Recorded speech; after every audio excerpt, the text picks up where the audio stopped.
Hello everyone. जैसा कि हमने ट्वेल्थ क्लास मैथ्स स्टार्ट की थी और जिसमें हमने एक्सरसाइज 13 स्टार्ट कर रखी है, प्रोबेबिलिटी। ठीक है। इसमें हमने 13.1 और 13.2 के क्वेश्चन सॉल्व कर रही है। ठीक है। अब आज हम सॉल्व करेंगे क्वेश्चन 13.3 एक्सरसाइज के, जो किस पे बेस्ड है, बेस थ्योरम और कंप्लीट प्रोबेबिलिटी पे। ठीक है, या फिर टोटल प्रोबेबिलिटी थ्योरम पे, जिसके बारे में हम इससे पहले वाले वीडियो में पढ़ चुके हैं। तो चलिए आज हम इसके क्वेश्चन सोल्व कर रहे हैं। देखिए, एक्सरसाइज 13.3 में फर्स्ट क्वेश्चन जो है वो है अपना, an urn contains 5 red ball and 5 black balls. A ball is drawn at random. ठीक है, अर्न मतलब क्लच होता है, हिंदी मीडियम वालों के लिए बता देता हूँ। अर्न मतलब क्लच होता है। क्लच के अंदर 5 लाल गेंद हैं और 5 काली गेंद है। ठीक है। A ball is drawn at random, उसमें से एक बॉल यादृच्छा निकाली जाती है। इट्स कलर इज नोटेड, और उसके बाद में उसका रंग है वो नोट किया जाता है। And is return to the urn. Moreover, 2 additional balls of the color drawn are put in the urn and then a ball is drawn at random. What is the probability that the second ball is red? ठीक है, हमें probability find out करनी है कि second ball जो है वो red है। लेकिन इससे पहले एक बार फिर से हम क्वेश्चन को समझते हैं। एक कलश है, एक अर्न है, उसके अंदर रेड बॉल कितनी है अपने पास? टोटल 5 है। और ब्लैक बॉल्स कितनी है? 5 है।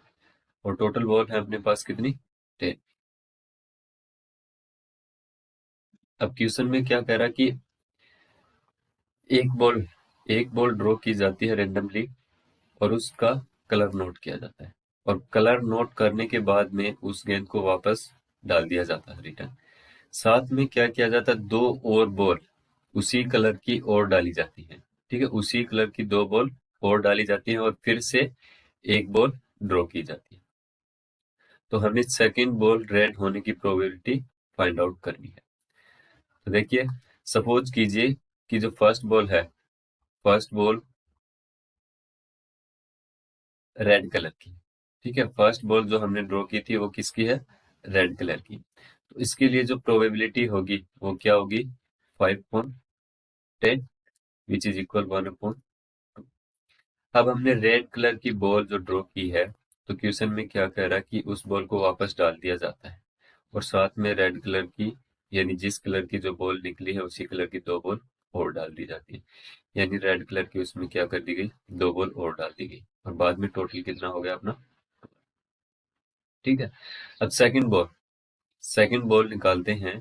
तो सेकंड बॉल के रेड होने की प्रोबेबिलिटी सेकंड बॉल के रेड होने की प्रोबेबिलिटी कितनी होगी? रेड कितनी होगी अपने पास? टोटल 7, और टोटल कितनी होगी? 12। इसकी प्रोबेबिलिटी क्या होगी? 7/2। ठीक है। फर्स्ट हमने सपोज किया है, ठीक है, let first ball is red. First ball थी वो रेड थी। ठीक है। अब सपोज करो कि फर्स्ट बॉल इज ब्लैक। जो बॉल ड्रॉ की थी फर्स्ट, वो क्या कर ली हमने? सपोज कर ली कि क्या है? ब्लैक है। तो ब्लैक कितनी है अपने पास? 5। तो इसकी प्रोबेबिलिटी क्या होगी? 5/10 इज इक्वल 1/2। और फर्स्ट बॉल अगर अपने पास ब्लैक थी, तो देखिए एक बार फिर से लिख देता हूँ, रेड 5 है और ब्लैक कितनी है? 10 है। 10, सॉरी 5, 5 सेकंड, टोटल होगी 10। ब्लैक कितनी है? 5। टोटल हो गई अपने पास 10। ठीक है। अब ये क्या कर रहा है कि हमने जो फर्स्ट बॉल ड्रॉ की थी उसी कलर की कितनी बॉल्स? 2 बॉल और वापस डाल दी जाती हैं। तो टोटल कितनी होगी अपने पास? 12। अब सेकंड बॉल ड्रॉ करेंगे। तो सेकंड बॉल हमें क्या करनी है? सिर्फ रेड ही लेनी है, क्योंकि प्रोबेबिलिटी किसके लिए पूछी है अपने पास? रेड के लिए। तो सेकंड बॉल जो क्या होनी चाहिए? रेड होनी चाहिए। तो उसके लिए प्रोबेबिलिटी कितनी होगी? सॉरी, देखिए हमने फिर से यहाँ पे एक मिस्टेक की है कि ब्लैक बॉल निकाली है, तो हम कौन सी डालेंगे? ब्लैक डालेंगे इसमें। ठीक है। तो सेकंड बॉल अब रेड करेंगे। तो रेड कितनी है अपने पास? 5। तो 5/12। ठीक है। अब यहाँ पे अपने पास कुल 2 तरीके से प्रोबेबिलिटी होगी। फर्स्ट की फर्स्ट बॉल थी वो अपने पास रेड थी, और सेकंड की फर्स्ट बॉल अपने पास क्या थी? ब्लैक थी। अब टोटल प्रोबेबिलिटी निकालनी है तो हम इसमें क्या करेंगे, कंप्लीट यानी टोटल प्रोबेबिलिटी थ्योरम यूज करेंगे। तो सेकंड बॉल रेड होगी, सेकंड बॉल रेड होगी, इसके लिए प्रोबेबिलिटी हम फाइंड आउट करेंगे। तो फर्स्ट बॉल सपोज करो रेड है, तो सेकंड बॉल भी रेड होगी, इसके लिए प्रोबेबिलिटी होगी ये, प्लस फर्स्ट बॉल सपोज करो ब्लैक है, तो सेकंड बॉल रेड होगी, इसके लिए प्रोबेबिलिटी कितनी होगी 5.2। तो इसमें हम 24 एलसीएम लेंगे, तो ये होगा 7 + 5 विच इज इक्वल 12/24, और आंसर होगा अपने पास 1/2। ठीक है, चलिए अब हम नेक्स्ट क्वेश्चन की तरफ चलते हैं। क्वेश्चन नंबर 2, इसमें अपने पास है ए bag contains 4 red ball and 4 black balls, another bag contains 2 red ball and 6 black ball. अपने पास दो बैग हैं, बैग फर्स्ट लीजिए और बैग सेकंड लीजिए। ठीक है, तो इसमें रेड बॉल कितनी है, चलिए एक बार थोड़ा सा इधर लिख देता हूँ इसको। बैग फर्स्ट है, इसमें रेड बॉल, बैग फर्स्ट में रेड बॉल 4 है और ब्लैक बॉल भी कितनी है 4 है। ठीक है, बैग सेकंड में रेड बॉल्स हैं 2 और ब्लैक बॉल है 6, इसमें टोटल 8 है और इसमें भी टोटल कितनी 8 है। ठीक है, one of the two bags is selected, दोनों में से एक बैग सिलेक्ट किया जाता है at randomly, and a ball is drawn from the bag which is found to be red. ठीक है, which is found to be red, find the probability that the ball is drawn from the first bag. ठीक है, अब जो ball draw की गई है वो रेड कलर की है, तो इसकी क्या प्रोबेबिलिटी है कि वो दूसरे सॉरी पहले बैग से ही ड्रॉ की गई है, यानी इसमें क्या है रिवर्स प्रोबेबिलिटी फाइंड आउट करनी है, तो हम बेस थ्योरम यूज करेंगे। ठीक है, तो बेस थ्योरम के लिए मैं आप लोगों को बता देता हूं कि जो गिवन है, जैसे इसमें है which is found to be red. ठीक है, जो गिवन है उस हम इवेंट उसे हम ले लेंगे event A, let event A is drawn ball is red. ठीक है, जो ए इवेंट है वो हमने ले ली ड्रॉन बॉल इज रेड।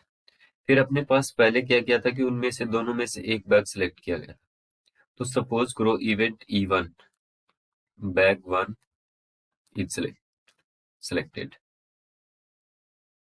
ठीक है, और E2 हम यूज करेंगे बैग 2 इज सिलेक्टेड। ठीक है, और आपकी सहूलियत के लिए मैं एक बार फिर से वेज थ्योरम का फॉर्मूला जो है वो नोट कर देता हूं।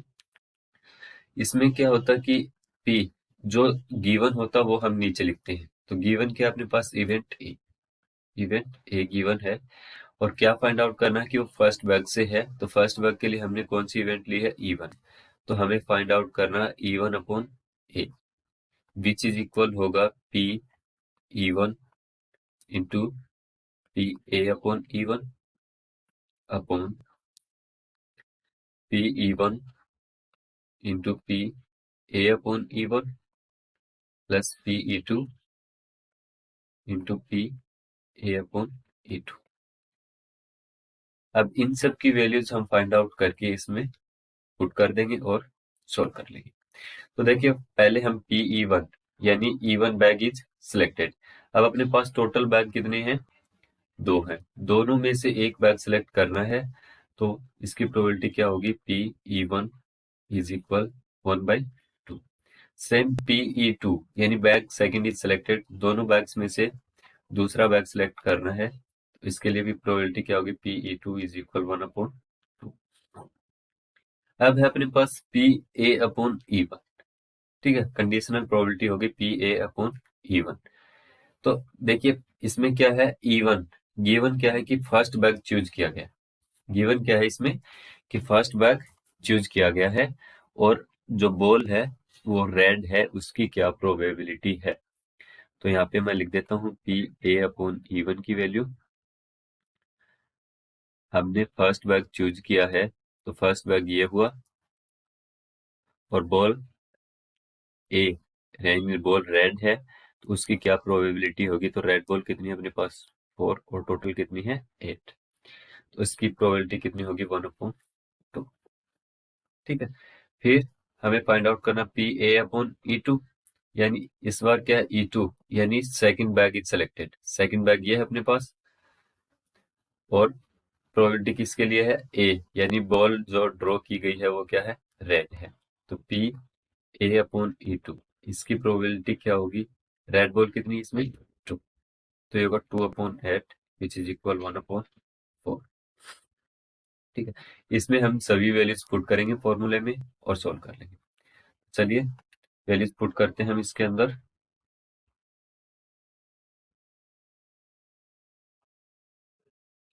देखिए फर्स्ट जो है P E one 1/2 into P A upon E one 1/2 divide में P E one into P A upon E one plus P E two into P A upon E two 1/4। ठीक है, अब ऊपर 4 ये होगा 1/4 और नीचे इसको हम सोल्व करेंगे तो 1/4 प्लस 1/8। ठीक है, अब ऊपर तो हो गया 1/4 और नीचे अगर हम 8 एलसीएम लेंगे तो ये होगा 2 + 1, 4 से कैंसिल करेंगे इसको तो 4 2 जा 8 और ये 2 ऊपर जाएगा तो 2/3। ठीक है, अपने पास प्रोबेबिलिटी आ गई 2/3, किसके लिए कि जो ड्रॉन बॉल है वो रेड है, तो प्रोबेबिलिटी होगी बैक फर्स्ट के लिए। ठीक है, आंसर हो गया अपने पास 2/3। चलिए हम नेक्स्ट क्वेश्चन की तरफ चलते हैं। Question number 3। देखिए इस क्वेश्चन में क्या है अपने पास, of the students in a college it is known that 60% reside in hostel and 40% are day scholar, यानी 60% लोग स्टूडेंट्स जो है वो हॉस्टल में रहते हैं और 40% जो है वो डेली अप डाउन करते हैं, यानी हॉस्टल में नहीं रहते हैं। ठीक है, previous year results report that 30% of all students who reside in a hostel attend A grade, यानी जितने भी हॉस्टल में रहते हैं उनमें से ए ग्रेड लेने वाले कितने स्टूडेंट है 30%, and 20% of day scholar attend a, यानी जितने परसेंट लोग डे स्कॉलर हैं उनमें से 20% लोग क्या करते हैं ए ग्रेड लेके आते हैं। At the end of the year one student is chosen at random from the college and he has an A grade, यानी ए स्टूडेंट चूज किया जाता है जिसको क्या मिल रही है ए ग्रेड मिल रही है। What is the probability that the student is hosteller, ठीक है, हमें प्रोबेबिलिटी फाइंड आउट करनी है कि वो हॉस्टलर है। तो मैंने आप लोगों को बताया था कि जो गिवन है उसको हम क्या लेंगे इवेंट ए, तो इवेंट ए जो है अपने पास वो क्या है कि जो स्टूडेंट है वो ए ग्रेड है, स्टूडेंट इज ए ग्रेड। ठीक है, जिसने ए ग्रेड अटेंड की है वो स्टूडेंट है, तो हमने इवेंट ए ले ली ए ग्रेड। ठीक है, अब अपने पास दो तरीके के स्टूडेंट हैं, जो हॉस्टलर हैं और जो हॉस्टलर नहीं है। तो सपोज करो event E one student is hosteller,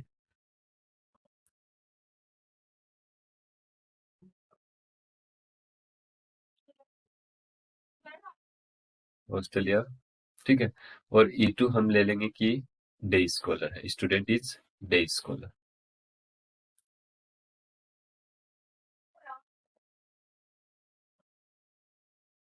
day scholar. ठीक है, तो हमें प्रोबेबिलिटी किसके लिए फाइंड आउट करनी है पी, ए ग्रेड है हमें ये पता है तो इसको हम नीचे लेंगे ए, और हॉस्टलर है, स्टूडेंट इज हॉस्टलर, हॉस्टलर के लिए हमने क्या लिया इवन इवेंट लिया, तो पी इवन अपॉन ए की वैल्यू हमें फाइंड आउट करनी है। तो इसके लिए सबसे पहले हम पी इवन की वैल्यू, पी इवन अब कितने परसेंट स्टूडेंट है 60%, 60% है, अगर हम इसका परसेंट का साइन हटाएंगे तो ये 0.6 होगा। ठीक है, 100 से डिवाइड कर देंगे इसको, फिर होगा पी ई टू, कितने परसेंट स्टूडेंट है जो डे स्कॉलर है वो 40%, तो 40% है तो इसको हम लिख देंगे 0.4। ठीक है, फिर हमें फाइंड आउट करना होगा कि वह हॉस्टलर है और ए ग्रेड लेने वाला है, हॉस्टलर है और साथ में क्या कर रहा है कि ए ग्रेड लेने वाला है, ऐसे कितने स्टूडेंट है अपने पास 30% स्टूडेंट, कितने परसेंट 30%, तो इसके लिए होगा ये 30% तो ये हो जाएगा 0.3। फिर होगा P A upon E two, P A upon E two, थोड़ा सा बड़ा लिख देता हूँ साइड में,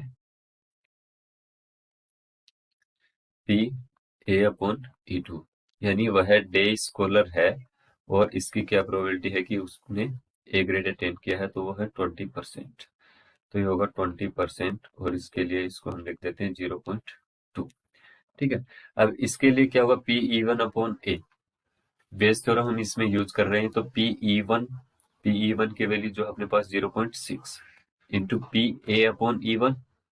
ठीक है, दूसरे कलर से इसको मैं एक बार नोट कर देता हूँ, पी ई वन यानी 0.6 into P A upon E one 0.3, 0.3 upon P E one 0.6 into 0.3 plus P E two 0.4 into में P A upon E two 0.2।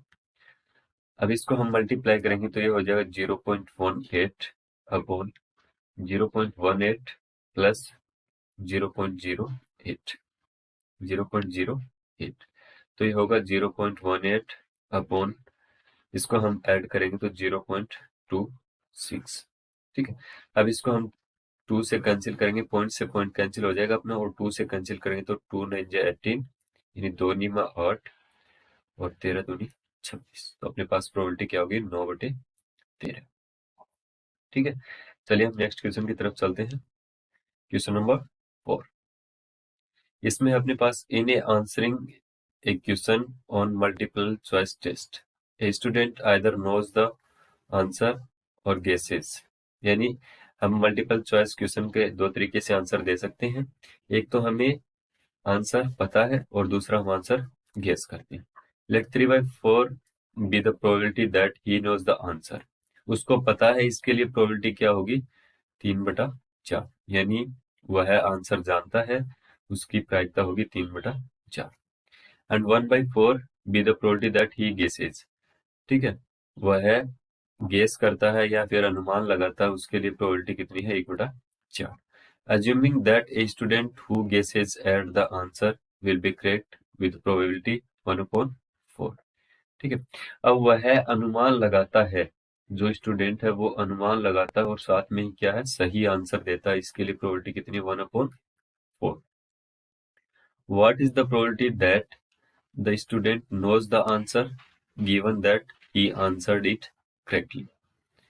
ठीक है, उसने आंसर करेक्ट दिया है, तो इसकी क्या प्रोबेबिलिटी यानी प्रायिकता है कि वह आंसर जानता है। तो हमें क्या गिवन है, ही given that answer is correct. ठीक है, तो suppose event A answer is correct, और इसके साथ में हम E1 और E2 लेंगे। तो E1 वह जो स्टूडेंट है वो आंसर जानता है, तो ही नोज द आंसर, और second he guesses the answer, वह अनुमान लगाता है आंसर के लिए।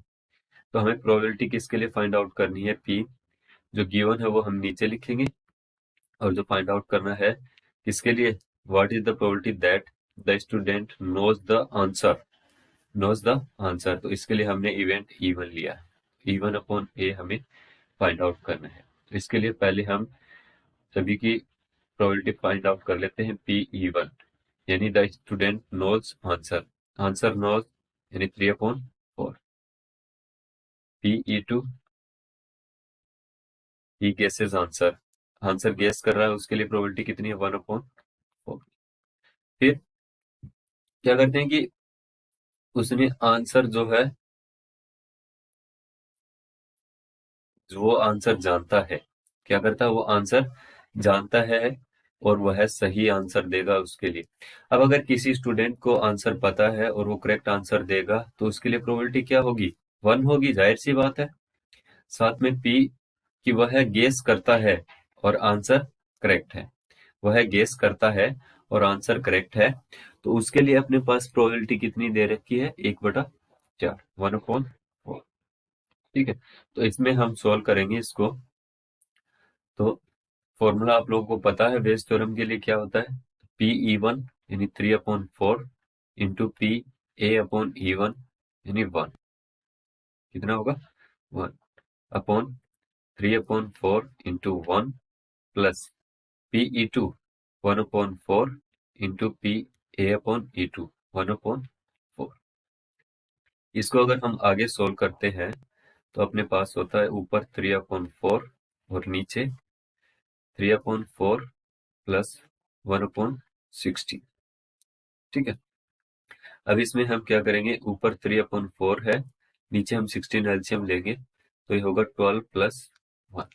अब इसको 4 से अगर हम कैंसिल करते हैं तो ये 4 होगा, 4 ऊपर मल्टीप्लाई होगा 3 के साथ, तो यहाँ पे कर देता हूँ मैं इसको, तो ये होगा 3 इंटू 4 यानी 12 और अपॉन में 12 प्लस 1 13। तो इसके लिए अपने पास प्रोबेबिलिटी क्या होगी, 12/13 होगी। ठीक है, इसी तरीके से हम वेज थ्योरम के सभी क्वेश्चन सॉल्व कर सकते हैं जिसमें हमें रिवर्स प्रोबेबिलिटी फाइंड आउट करनी होती है। तो आगे की क्वेश्चन हम अगले वीडियो में सॉल्व करेंगे, तब तक के लिए थैंक यू।